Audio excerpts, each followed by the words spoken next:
नमस्कार, मैं हूं वरुण सखा जी और आप देखना शुरू कर चुके हैं IBC 24। इस समय समूचे भारत में एक ही चर्चा है, एक ही बात है कि पूरे भारत में राम की चर्चा है। पूरा भारत राममय बना हुआ है हर जगह। तो छत्तीसगढ़ भी क्यों अछूता रहे? छत्तीसगढ़ वैसे भी अछूता नहीं है क्योंकि राम का और छत्तीसगढ़ का नाता बहुत गहरा है। जो सामाजिक नाता है वो अपनी जगह पर है, धार्मिक नाता है वो अपनी जगह पर है, और भी तरह के नाते हैं जो हमें प्रमाण मिलते हैं वो अपनी जगह पर है। लेकिन राम को लेकर के जो दर्शन है राजनीतिक दलों का वो देखना जरूरी है। जब इतनी सब बातें हो रही हैं तो सियासत कैसे मौन रहेगी? सियासत भी बात कर रही है और बहुत मुखर होकर बात कर रही है। तो आज इन्हीं सब विषयों पर हम बात करेंगे। हमारे साथ हैं छत्तीसगढ़ के मुख्यमंत्री विष्णुदेव साय साहब। साय साहब, आपका कार्यक्रम में बहुत बहुत स्वागत है। जी धन्यवाद। पहला सवाल है, अयोध्या में राम का मंदिर बन रहा है, लंबे संघर्ष के बाद बन रहा है, वो छत्तीसगढ़ से किस तरह से जुड़ते हैं राम? देखिए, 500 साल से भी ज़्यादा संघर्षों के बाद ये सौभाग्य मिला है कि अयोध्या में श्री राम का मंदिर बन रहा है और आने वाला 22 जनवरी को प्राण प्रतिष्ठा है और पूरा देश राममय हो गया है।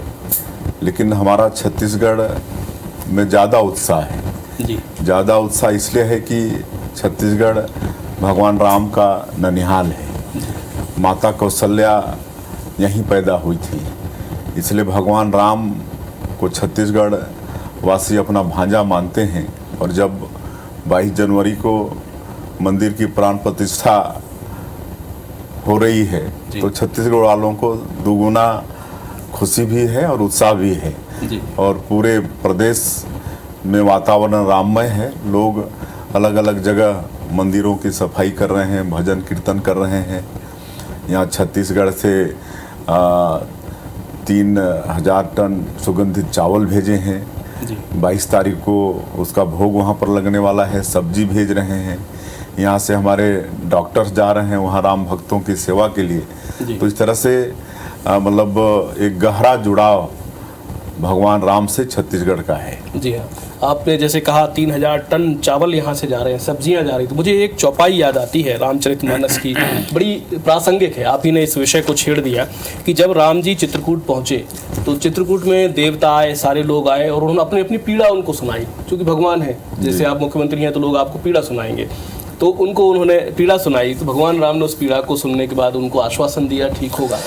लेकिन जब जनजातीय समूह को पता चला कि राम जी चित्रकूट में आए हैं तो उनकी चिंता अपनी पीड़ा नहीं रही, उनकी चिंता ये रही एक राजा राम वन में आ रहा है, वो खाएगा क्या, रुकेगा कहाँ, रहेगा कैसा। तो ये जनजातीय नाता एक समझ में आता है। जनजातीय समाज से राम का नाता कैसा है, आप कैसे देखते हैं इसको?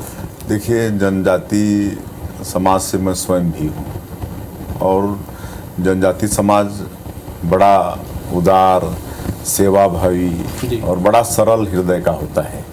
और जिस तरह से त्रेता युग में भगवान राम के वनवास काल को हम लोग देखते हैं, रामायण में पढ़ते हैं, तो जब चित्रकूट पहुँचे तो वहाँ आदिवासी समाज उनके भोजन की चिंता की कि उनको कहाँ से फल लाया जाए।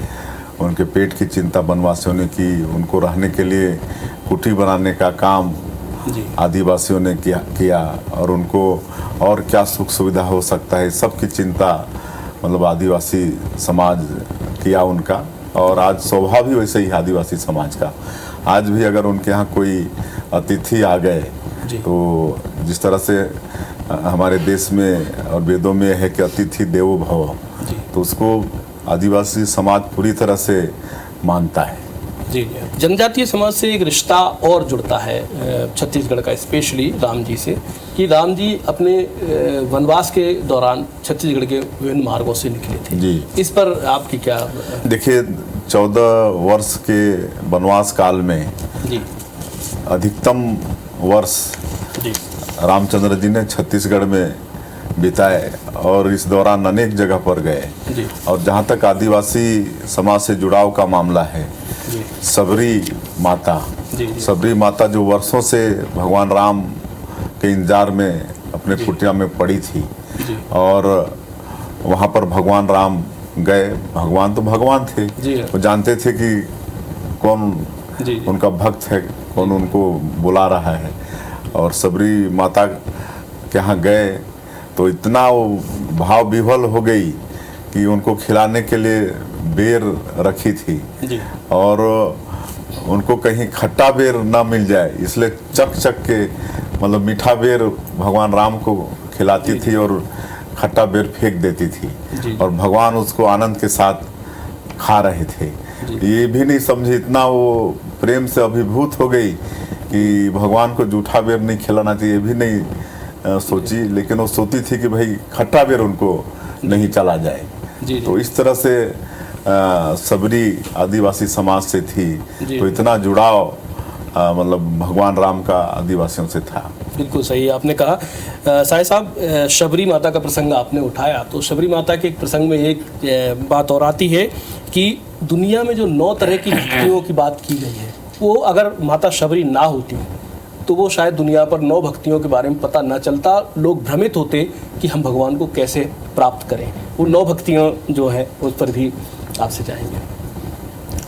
हाँ, 9 भक्ति मतलब माता सबरी तो एकदम भाव विह्वल थी भगवान राम के प्रति। उनको तो वही दिखता था कि कब भगवान आएंगे। रोज रास्ते में फूल वो बिछाती थी कि आज आ जाएं, कल आ जाएं।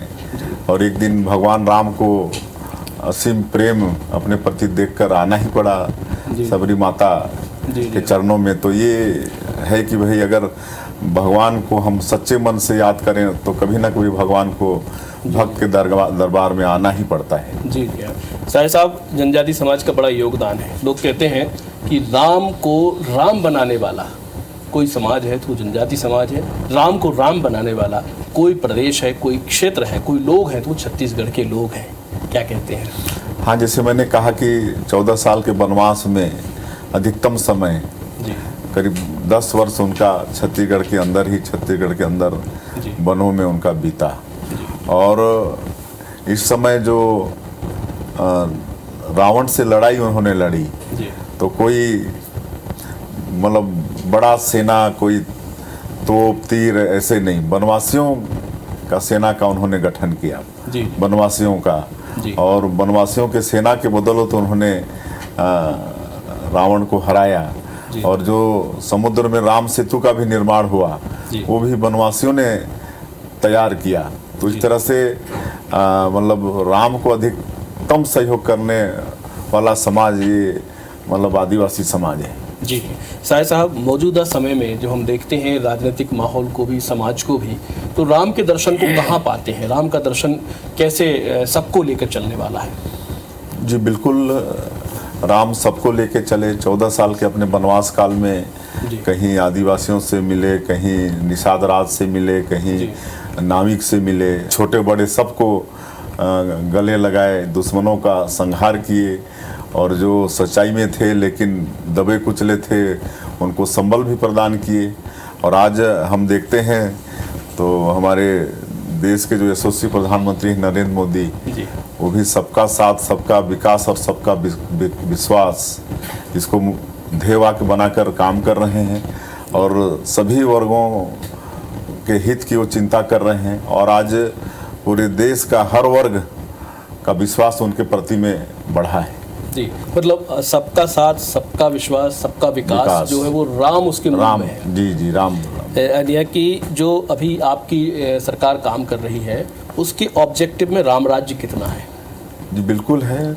राम राज्य की परिकल्पना करके ही हम लोग शासन चला रहे हैं। तो उसी को लेके प्रधानमंत्री जी का भी ध्येय वाक्य है, सबका साथ, सबका विकास और सबका विश्वास। और दीनदयाल जी का भी वही आदर्श था, अंत्योदय, जो समाज के सबसे पीछे जो खड़ा है उसको आगे लाया जाए, उसका विकास किया जाए। जी, यानी कि ये तो पक्ष है राम के धर्म पक्ष का, राम के अध्यात्म का, राम के दर्शन का। लेकिन हमको राजनीति पर भी बात करनी चाहिए। मौजूदा समय में ये हो रहा है कि राम मंदिर को लेकर के कुछ लोग असहमतियां जता रहे हैं। कांग्रेस ने तो ऐलान ही कर दिया है कि वो नहीं जाएगी। साहिब साहब कैसे देखते हैं इसको? अब देखिए, राम तो सबके हैं जी, किसी वर्ग विशेष के नहीं है जी हाँ। और जहाँ तक जाने का सवाल है, सभी एक समय में जा भी नहीं पाएंगे। इतना बड़ा देश है विदेशों में भी हमारे हिंदू भाई रहते हैं, उनकी भी इच्छा है वहाँ जाएं। जी लेकिन अगर निमंत्रण मिलता है जी और उसको ठुकराना, निमंत्रण को ठुकराना मैं उचित नहीं मानता हूँ। और मैं समझता हूँ कि उनकी मति मारी गई है। जी जिस तरह से कहा जाता है ना कि विनाश काले विपरीत बुद्धि, जी जी तो एक तो ये लोग, कांग्रेस के लोग वोट बैंक के लिए मतलब चुनावी सनातनी भी बनते हैं, जी मंदिरों में जाते भी हैं, लेकिन आज जब सबके आराध्य जी और पूरा देश ही दुनिया राममय है जी और ऐसे समय में उनको निमंत्रण दिया जाता है और उसको ठुकराते हैं, तो मैं निश्चित रूप से कहूँगा कि इनकी मति मारी गई है और विनाश काले विपरीत बुद्धि का जो कहावत है वो इनके ऊपर चरितार्थ हो रहा है। उनका कहना ये संघ का और भाजपा का कार्यक्रम है, इसलिए इसमें हम नहीं जा रहे हैं। ये उनकी सोच है, ये तो संघ और भाजपा का नहीं, ये तो पूरे हिंदुओं का ही नहीं, जी। सबका ये है। जिसमें ऐसा नहीं है कि खाली हिंदू जा रहे हैं, सभी जा रहे हैं। जी जी। छत्तीसगढ़ में राम वनगमन पथ बन रहा था, तो अब उसमें कुछ करेक्शन होगा या उसको यथावत रखेंगे या उसमें कोई बड़ी घोषणा होगी? देखिए, हम लोग तो शुरू से ही मतलब राम के अनुयायी हैं, जी राम को लेकर चलते हैं और राम मंदिर की कल्पना हम लोगों की बहुत पुरानी है। जी इसके लिए पूरे देश में शिला पूजन भी मतलब हुआ और सन 1952 में बावरी ढांचा टूटा भी। जी जी। तो राम वनगमन पथ तो हम लोग का पुराना एजेंडा है। जी जी कांग्रेसी तो इसको बाद में चुनावी फायदा के लिए प्रयास किए कि इसको हम हाईजेक कर लें, जी जी। लेकिन उनके नियत में खोट था और जनता इस बात को समझती थी, इसलिए उनका मतलब चुनावी सनातनी बनने को जनता ने स्वीकार नहीं की। जी जी। और जो परिणाम कांग्रेसी चाहते थे वो परिणाम उनको मिला नहीं। जी। और हम लोग अच्छा से अच्छा करेंगे। जी। छत्तीसगढ़ भगवान राम का ननिहाल है, हम लोग के वो भांजा हैं, तो जितना अच्छा से अच्छा जहाँ जहाँ भी वो गए हैं उसकी वहाँ पर कोई ना कोई मतलब उनकी स्मृतियाँ हैं, कोई ना कोई चिन्ह है, जी। वो सबको महत्व दिया जाएगा, सहेज के रखा जाएगा। आप चाहे तो एक सवाल को स्किप कर सकते हैं। मध्य प्रदेश की सरकार ने भी कल राम वनगमन की घोषणा की है और उनका वनगमन जो है रास्ता वो कहीं और से जाता है, छत्तीसगढ़ का रास्ता कहीं और से जाता है। प्रामाणिकता के अगर आधार पर किसी चीज़ को देखें तो कौन ज़्यादा प्रामाणिक है, मोहन यादव का राम वनगमन या विष्णुदेव साय का राम वनगमन? दोनों एक ही दल के हैं। अब देखिए, हम लोग जो राम वनगमन आइडेंटिफाई करेंगे, चिन्हित करेंगे, वो असली होगा और मोहन यादव जी का भी असली होगा।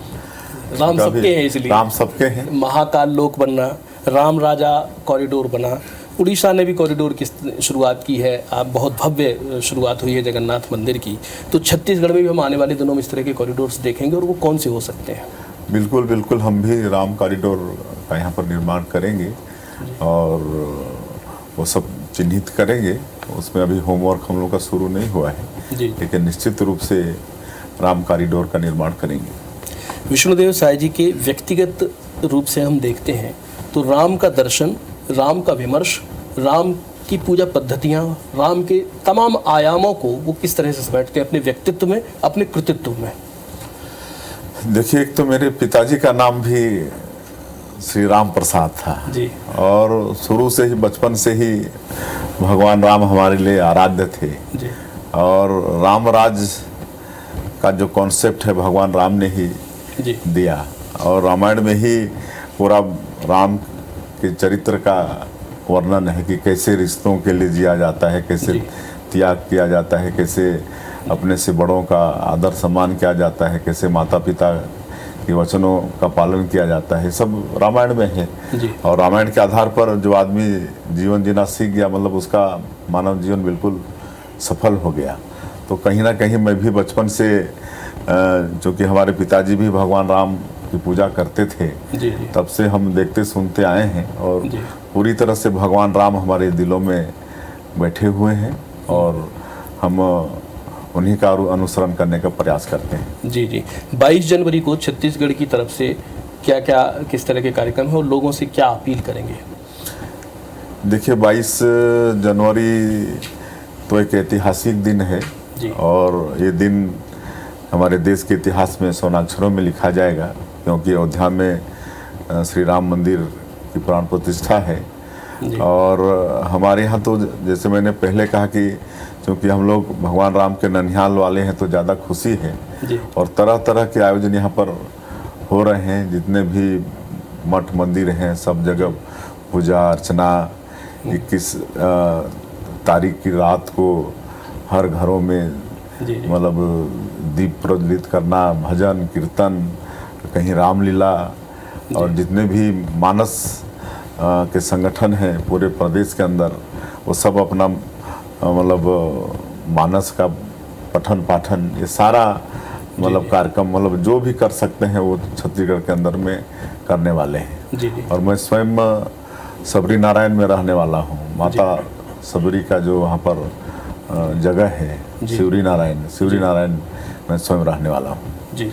बहुत बहुत धन्यवाद। आपने बड़ी बेबाकी से, बड़ी जो है गहराई से राम के दर्शन को, राम के विमर्श को और राम के जीवन में चिंतन को जो है एक्सप्लेन किया। विष्णुदेव साय साहब, बहुत बहुत शुक्रिया। Thank you very much. जी, आपको भी धन्यवाद।